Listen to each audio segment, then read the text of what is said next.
You're safe now. Want me to give her something? She's faking. Richards, get out of there. I repeat, abort.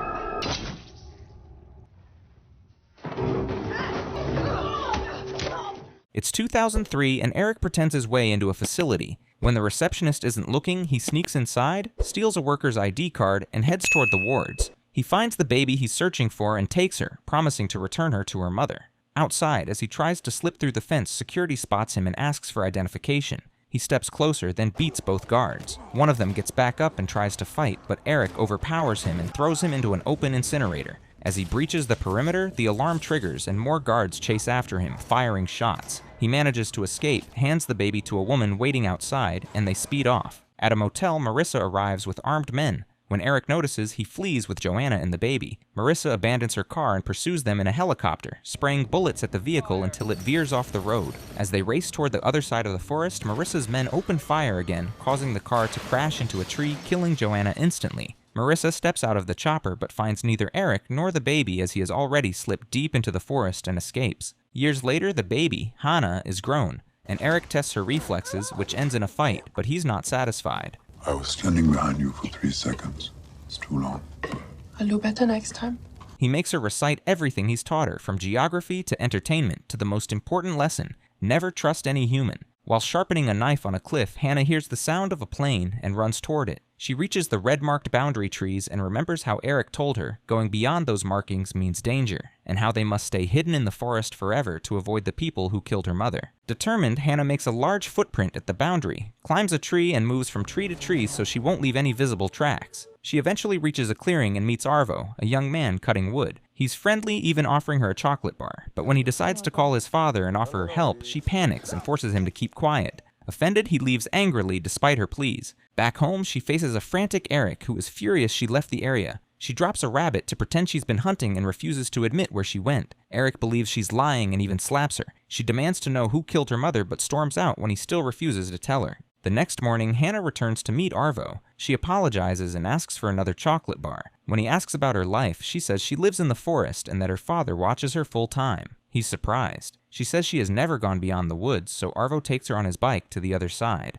They reach a large satellite dish and climb to the top, naming stars. They almost kiss, but armed guards with dogs sweep the area below, forcing them to drop flat. Hanna doesn't wait to be caught. She runs fast. At home, Erik asks if the guards saw her. Hanna breaks down, afraid she's put them in danger, but he calms her. During a meal, she says she's ready to enter the world even if danger follows. Erik slides a photo of Marissa toward her and says she is the woman who killed her mother, and if they ever leave the forest, Marissa must be found before she finds them. Marissa meets with Carl, who reports the incident at the satellite dish. He suspects they may have found their runner from years ago. Marissa lies, claiming Erik killed his girlfriend and ran off with the baby. Hanna wakes at night with the overwhelming feeling that they are about to be attacked. Suddenly, helicopters surround the area as armed men descend. She and Erik flee into the woods and split up while Hanna repeats her training. Marissa orders Erik's execution, and a soldier is about to kill him when Hanna distracts them through their walkie-talkie. She allows herself to be captured, telling them Erik abandoned her. Marissa orders them to bring Hanna in, label her as a terrorist, and instructs her men to kill Erik on sight. Sophie and her family take a trip to the mild coastal area of Morocco. After Sophie flirts a little at the beach, they resume their road trip but run into a minor mechanical fault, and her dad gets out to fix it. Tension builds within the family, and after an argument, Sophie walks away, saying she's going home. Meanwhile, Hanna is inside the facility being questioned about herself and her father. She pretends to know nothing and eventually asks to speak with Marissa. Marissa sends another woman to pose as her. The imposter tells Hanna that her father killed her mother and hid her in the woods, implying that Erik, who once worked under Marissa, is dangerous. Hanna hugs the woman, but the real Marissa, watching through surveillance, quickly realizes something is off and orders everyone to clear the room. Before they can make any move, Hanna pulls the woman's hair cuff and slices her neck. She takes down the soldiers she encounters, enters an office, kills a guard, frees a lady, retrieves her file, and puts on a soldier's uniform. She walks right past the team sent to contain her, unseen, and escapes the facility as soldiers begin combing the area. Hanna successfully evades them and crosses paths with Sophie. Sophie admits she's lost, so Hanna gives her water and quietly leads her back, making the long walk to the roadside, and Hanna senses a car coming. It's Sophie's dad. They pick her up too and begin asking questions, and Hanna answers exactly the way Erik taught her. Sophie warms up to her and even holds her hand. Marissa returns home to Olivier and his son, who still hasn't warmed up to her. She reads a notice shutting down the Utrax program, then visits Jacob, an old colleague from the program who now works privately. She explains everything. Erik Heller's alive, and that's not all. Jacob immediately understands that she needs his unofficial help since she can't operate through official channels. In a Moroccan city, Hanna goes her separate way. Sophie complains that the trip has been worthless because her parents spent the entire time arguing. She tells them marital crises aren't fixed with vacations. Later, on the ferry back, Sophie runs into Hanna again. They reconnect, go into the photo booth, and Hanna changes her clothes. When they step out, Sophie's parents scold her for delaying them. Hanna notices Jacob watching her and becomes cautious before joining the family again. Marissa visits Sarah to check whether her son, Erik, has contacted her. Sarah believes Erik is dead, but Marissa warns her that he's alive and dangerous, then instructs her to alert them immediately if he tries to reach her. That night, Sophie takes Hanna out and convinces her to try alcohol, despite everything Erik taught her. While armed men search the hotel for Hanna, the girls enjoy themselves, even kissing boys. Hanna has no idea how to kiss, but Sophie laughs through it. They step out, and Sophie suggests they meet again after they go their separate ways. Hanna finally opens up. I don't live in Amsterdam. What do you mean? Where do you live? I don't know. I'm going to Berlin. I have to meet my father there. Then the two share a hug. Elsewhere, at a river border, authorities find dead police officers. Marissa is sure it's Erik and believes he entered from Poland. Erik later checks into a previously booked hotel and receives a letter from Hanna. After Sophie's family drops Hanna at the train station, Sophie walks her inside, hugging her and hoping they'll see each other soon. But Jacob's men are stationed everywhere to capture Hanna. Hanna spots them and tells Sophie to leave, but Sophie hesitates, confused. The men close in, and Hanna beats them down. One prepares to shoot her, but she jumps from the top floor using an attacker to break her fall. She nearly fires back, but Sophie's scream stops her. Hanna runs and jumps onto a train, escaping once again. Jacob and his men meet Sophie and her family, lying that Hanna's mother has been worried and they must reach Hanna before her father does. Sophie's mom is confused because Hanna told them her mother was dead, and she pleads with Sophie to give them more information. Hanna finally arrives in Berlin and searches for her father's location, but doesn't find him. She wanders into the street and eats from a dumpster. A man approaches to harass her, but she beats him easily. Just then, Erik appears, and they hug tightly. After a meal where she explains everything that happened, Rudy, a military friend from the old days, arrives to pick them up and take them to an old estate where they meet Lucas and Elsa. Hanna complains that she misses the hotel she slept in back in France, but Erik tells her she'll be able to enjoy all that after the fight is over. Erik and his group prepare to take the fight to Marissa, and he's certain she's already in Berlin, correctly so. They head to an arms depot to steal ammunition, but when police arrive, Hanna, left in the car, is smart enough to drive in, pick them all up, and escape the officers. Marissa meets with Jacob to explain the plan, but before she leaves, he tells her he's been having nightmares about the things they all did back when they worked together. Why should I feel haunted? You don't have bad dreams. I do. Hanna asks Erik what he did for Marissa, and he admits that in his pursuit of money, Marissa used him to eliminate certain targets, but he refuses to say more. The next day, Hanna realizes Erik intentionally hit the arms depot to get Marissa's attention. Marissa confirms this to Jacob, explaining that she's being followed and that Erik wanted to lure her to Berlin, and she has given him exactly what he wanted. Erik visits Dieter, his former boss, and begs him to join the mission. After first refusing, Dieter eventually agrees, but only for emergencies. Erik watches his daughter play and drifts into memory how he helped Marissa bring the pregnant Johanna into the Utrax system. Jacob and his men corner Lucas as he leaves a bar after being humiliated. They take him to Marissa. Lucas lies that he hasn't been in touch with Erik. They offer to clear his debts and help him financially, then give him a drink. He pours it out and insists they can't buy him. As he leaves, Marissa asks whether Erik ever told him the truth about Romania and how Hanna isn't his real daughter. He's stunned but insists Hanna is his child. Back at the hideout, Lucas returns, but Hanna keeps insisting she should join the mission. Erik refuses, so she pulls out the DNA results she stole from the facility and demands that wants answers. Erik says it's filled with Marissa's lies and goes inside to burn it. By morning, he tells her he can't allow her on the mission because he can't lose her, and they share a hug. Later, Hanna tells him she can smell fear on Lucas right after Lucas calls to say it's time to move. When it's finally time to leave, Erik surprisingly asks Hanna to come with them. Lucas secretly calls Marissa to betray the group, and as Erik and his men approach Marissa's location, Hanna senses danger and warns them. Erik goes to meet Lucas alone, while the rest take another route. Marissa and her men watch the meeting from a distance. Jacob, who is still at the abandoned estate, calls Marissa and confirms Hanna isn't there, just like Lucas said. Realizing something is wrong, Erik puts Lucas's cap on him and lets him walk out. Marissa's men immediately move in and shoot Lucas, thinking he's Erik. Dieter arrives to help and takes the wheel. When Rudy gets into a shootout with Marissa's team, Hanna gets out and starts running toward the chaos.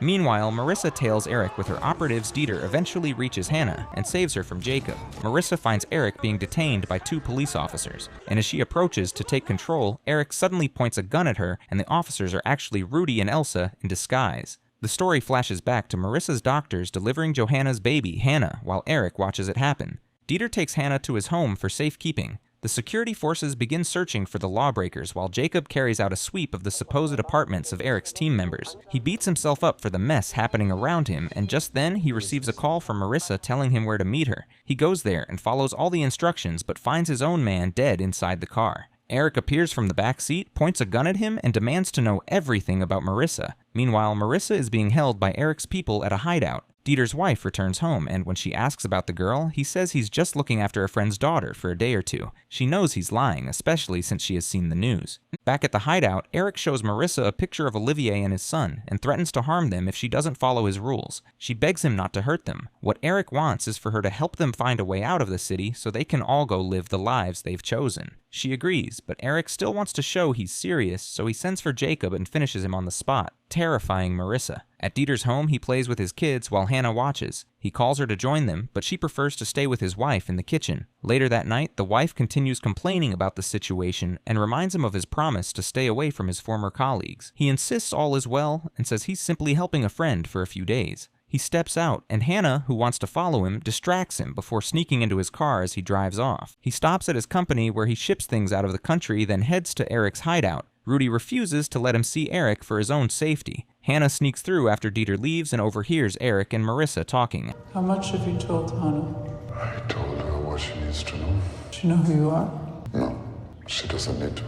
Hanna runs off before they spot her, but Erik, who senses that someone was eavesdropping, can't find the person. She wanders the city for a while and eventually sneaks back into Dieter's home. The team has Marissa set up a meeting with Carl. She tells Carl she has been holding Erik, who has sensitive information, and asks him to help her move Erik out discreetly, and Carl reluctantly agrees. Hanna sets Dieter up to leave the house, then searches everywhere and finds the document Erik gave him. She reads it and learns that Erik is not her real father, and that she is a product of the Utrax program. The truth sends her into tears. At the hideout, Marissa blames Erik for Johanna's death, reminding him that if he had stuck to the contract and not fallen so easily for Hanna's mother, Johanna might still be alive. Erik wants to know what happened to the program. She tells him it was shut down after he escaped with Hanna, and that the other children were burnt. She says his actions destroyed the program and that his survival has always been a threat. Jerome, the new agent sent by the CIA to clean up the mess, meets Carl and tells him to follow Marissa's instructions because he believes Erik is the one holding her hostage. Everyone swings into action, with Carl doing exactly as he was told. At the hideout, Erik reminds Marissa about the call she'll make to Carl, telling her she will be released once the plane leaves. He then goes to Rudy and orders him to shoot her. The moment she makes the final call, Dieter arrives with Hanna, who was reluctant at first, and he takes them to the airstrip where the plane is waiting. When the time comes for Rudy to shoot Marissa, she is terrified and promises him immunity if he spares her. He prepares to shoot, but Jerome appears and kills Rudy, then introduces himself. My name's Jerome Sawyer. Friends from Utrax, Hanna refuses to follow Erik into the plane, demanding the truth. The situation becomes chaotic, and as she runs off, armed men arrive and open fire on Erik, who runs but is hit several times. After he jumps over a fence, Dieter and Elsa arrive and save him before the armed men can take him. Hanna finds Dieter's company where he secretly ships people illegally and hides in a box to join the next batch. It's been a week, and Hanna has been hiding in Sophie's dad's van, where Sophie brings food for her. She's worried about Hanna and suggests she get help, but Hanna refuses, saying she can't trust anyone.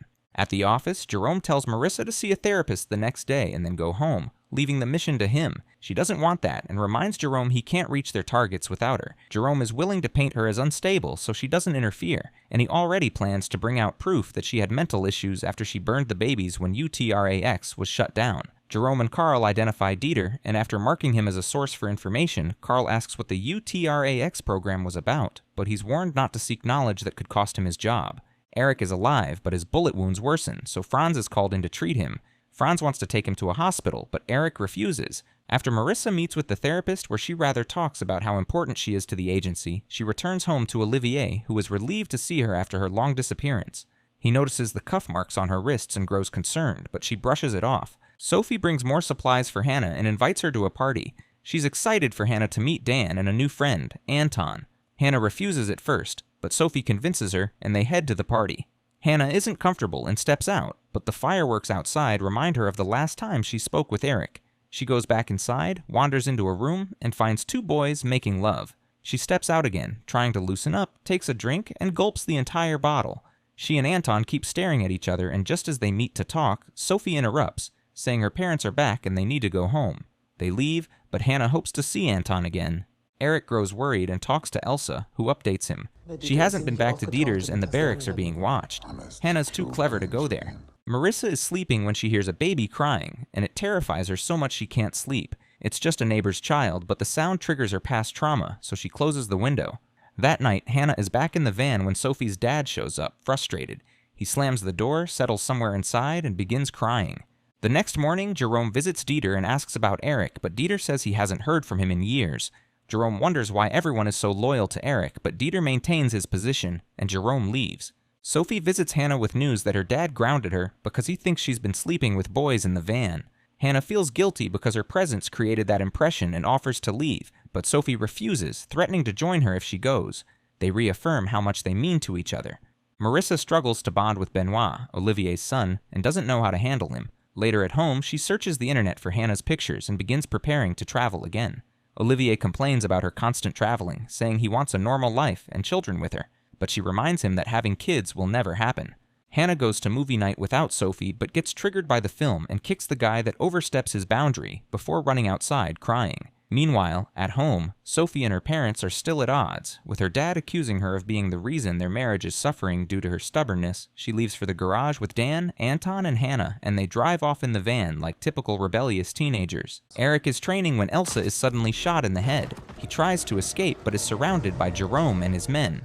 Dieter, after Jerome's unexpected visit, is the one who sold them out. The teenagers arrive in the woods just as Hanna suggested and light a bonfire. They have fun, and Sophie, high, struggles to reach the van to rest, with Dan following her.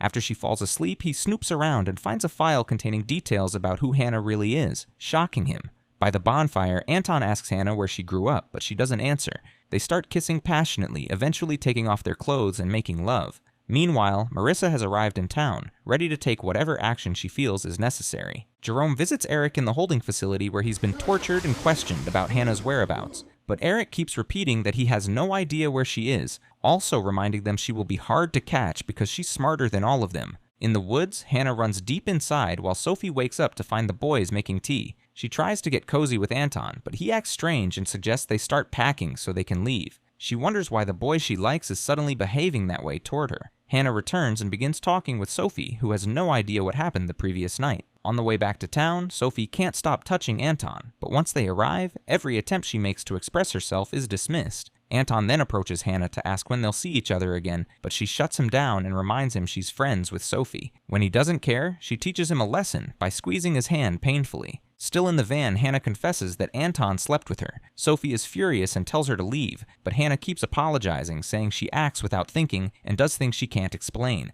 She says she is different and can't control certain actions, but Sophie doesn't care. She's heartbroken that her friend slept with the boy she loves. Back home, Sophie finds Marissa, now introducing herself as Claire, chatting with her parents. Marissa claims to be Hanna's mother and says she has come to take her back, describing Hanna as disturbed and needing help after being with her failed father. For too long, Sophie's little brother, who's been near the van, rushes in with news that someone claiming to be Hanna's mom is looking for her. As Sophie denies having seen Hanna lately, Hanna suddenly appears at a distance and confirms that it's Marissa. She grabs the boy's phone and runs. Marissa keeps pressing Sophie for any information she has on Hanna, but Sophie remains adamant. Her refusal sparks another clash with her father, who sends her to her room. Later, the little brother appears again, and Marissa starts questioning him too, despite Tom's objections. Sophie receives a text from Hanna telling her not to say a word to Marissa, whom she calls dangerous. The two exchange messages as Hanna gives her location, and Sophie promises to meet her. But when Hanna arrives, she finds Marissa instead as Marissa questions her first. What happened to Erik? Erik is dead. Did you kill him? Not me personally, no. Marissa explains briefly that she and Erik worked together in the program that created her, but promises to tell Hanna everything once they return. She reminds Hanna that she can't stay with Sophie's family because she's a danger to them. Hanna then makes her promise the agency will keep Sophie and her family safe if she surrenders. On the way back, Olivier calls Marissa and says a woman came asking about her, but he genuinely doesn't know who. Marissa ends the call and immediately phones Jerome, yelling at him for sending someone to her house. He claims he had to since she vanished without notice. She tells him she has the girl, but wants her full operational authority restored and wants to be updated on everything. Jerome agrees. They return to Sophie's house so Hanna can say goodbye. Sophie takes her aside because Dan showed her the document. She wants to help Hanna get out of the situation, but Hanna insists Marissa is her mother. Moments later, Marissa steps in to collect her. They arrive at a hotel where Marissa keeps staring at the sleeping Hanna, even taking off her shoes as though she were her actual daughter. When Hanna wakes up, she asks if she truly is the only one of her kind, and Marissa confirms it. Back at the holding facility, the guards receive orders to kill Erik since Marissa now has the girl, but the man tasked with it fails and Erik overpowers him and kills the others on duty. He gains access to a laptop and discovers a file titled Utrax Regenesis, which deeply concerns him. He heads to Dieter's home and tells him to drive him to the airport. Marissa sends Hanna downstairs to get food, but there Hanna suddenly hears Erik calling her name like a trance. She returns to the table and asks Marissa how Erik died, calling him her father. Marissa corrects her, saying he's not her father, then claims he was shot at the airstrip. Jerome and his operatives arrive at the building, but Erik reaches Hanna first and pulls her away from Marissa in the elevator. They ignite a fire in a conference room, causing chaos and allowing them to escape. Hanna even fights a few operatives on their way out. They finally reach Jerome's helicopter, and as they lift off, both Marissa and Hanna have a clean chance to shoot each other, but neither does. Back at the Utrax Regenesis facility, young girls are being trained to fight. Hanna tells Erik everything she has gathered from Marissa, and he confirms that the agency experimented on them as newborn babies. Hanna thinks her mother gave her away because she didn't want her, but Erik clarifies that Johanna was just a young girl with many issues, who changed her mind the moment Hanna was born. He says that before Johanna died, she revealed who Hanna's real father was, and he asks Hanna if she'd like to meet him and try to live a normal life with him. She agrees, though she's unsure what the outcome will be. Erik only wants to fix things and promises to do everything in his power to make that happen. Marissa calls Jerome to ask why she hasn't been reinstated into the agency. Jerome reminds her that the deal was for her to hand over the girl, which she failed to do. Marissa blames them for letting Erik escape, which led to Hanna running off. She suspects they're hiding something and wants to know why Jerome insists she stay away from the agency. Jerome tells her to do herself a favor and keep her distance. There's heavy pressure on him to deliver, and just then, Norris calls to report that someone accessed the Utrax Regenesis file on the laptop, and they believe Erik is heading to the facility. Erik drives to his mother's house to get his father's guns. He tells the old woman they're going hunting, and when he tries to leave immediately, she insists they stay the night Hanna also wants to stay. Later that night, Sarah calls Marissa to report Erik's visit, and the next morning, Marissa arrives but misses him by 3 hours. As she questions the old woman, Jerome, surprised that Marissa is still insisting on being involved, shows up with his men and detains her. They conclude that Erik is heading east, confirming he knows about the new program. At the facility, trainee 249 keeps breaking rules and is warned to be more disciplined, but she continues staring into the woods until they are ordered back in for lockdown. Jerome sends operatives to kill Marissa, but she overpowers them and kills both. Meanwhile, Erik assures Hanna they'll see her father the next day, but need to rest first. So he takes her to the same hotel they stayed in the night he took her from the facility. The next morning, Jerome arrives at the Regenesis facility and strengthens security, anticipating Erik's arrival. Erik takes Hanna to meet her biological father, and the encounter is awkward. Erik had already told her to stay the night and decide afterward if she wants to leave. He'll return for her. When it's time for him to go, she walks him out and tells him she knows he's planning something, but he doesn't explain. Why must you always keep secrets from me? Listen, you're safe here. He's a good man. Please, let me go. Can't I stay with you? I have to do this. Promise me you'll come back. Promise. I promise. He drives off. He calls Emil and tells him to take care of Hanna because he won't be coming back for her. Hanna finds out and decides to go after Erik, even fighting her way past her biological father to get out. Jerome's men locate Erik's car in town and head in his direction to capture him. Marissa arrives at the hotel and takes a room next to Erik's. When Erik returns, she calls his room and asks why he plans to attack the Utrax facility. After some pushing, he opens up. She wants them to work together to bring down the program and save Hanna, but Erik doesn't trust her and wants to go alone. She argues that he needs to stay alive because that's the only way Hanna stays safe. He finds her room, and as they start talking face to face, Jerome and his men arrive. This raises doubts in Erik's mind, and Marissa shoots at him. A fierce gunfight erupts between Erik and Jerome's operatives, nearly overwhelming Erik until Hanna arrives. crashing through operatives with the car she stole from Emil. She jumps out and begins shooting multiple operatives. She finds Erik, and together they try to escape, but Jerome shoots Erik just before Erik fires at a car, triggering an explosion that blasts near Jerome and sends him flying. Erik gets into the car while Hanna drives them away. Minutes later, Marissa arrives and finds them gone. The men at the facility are confused about what happens next, now that Jerome is missing. Trainee 249 keeps watching the window and eavesdropping on conversations to understand what's going on.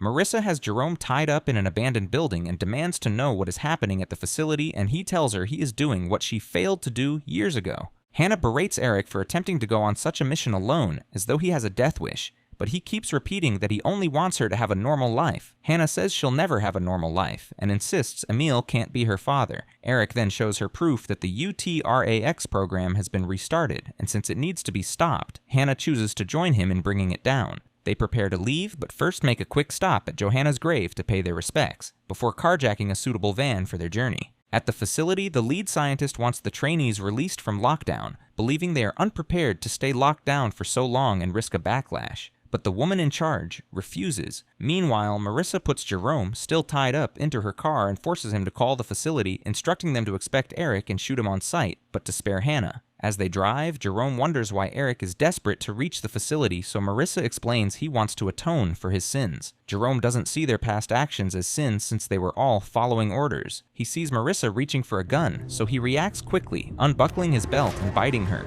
causing the car to crash and knocking her unconscious. He escapes the vehicle, frees himself, lights a fire near the fuel tank, and walks away, believing he has killed Marissa. Marissa wakes up just in time, sees the burning car behind her, and jumps out before it explodes. Erik is badly wounded, but he manages to get Hanna to the facility, entering through the woods. They kill the first two guards, alerting the others. 249 warns the girl in the next cell that something is happening and they should pay attention. Erik and Hanna enter the main building and begin searching for the trainees, knocking on doors, but no one answers because they are strictly obeying lockdown orders. Only 249 responds, explaining why they won't open and adding that she is different, hence she is talking. More guards approach, but the trainee alerts them, allowing Erik and Hanna to take cover. Hanna distracts the guards by boldly shooting at them, giving Erik an opening to take several. Down, working together, they eliminate the rest. Hanna heads to the control room and confronts the doctor, who recognizes Erik as the man who stole Hanna years ago. She forces him to open the doors, even when he warns it is dangerous. Once the doors open, 249 runs to another room to tell the occupant they are free, but the girl refuses to leave, so she returns and joins Hanna and Erik. She asks a few questions and answers some before Hanna searches the files and finds her real name and her mother's. Meanwhile, Jerome has found a way to get backup, and the cavalry is heading for the facility. Hanna gets all the trainees out, but they behave strangely toward her and Erik. Jerome then sends a message over the public address system calling for an evacuation and ordering the trainees to kill anyone who stands in their way. As Hanna tries to calm them, one trainee attacks her.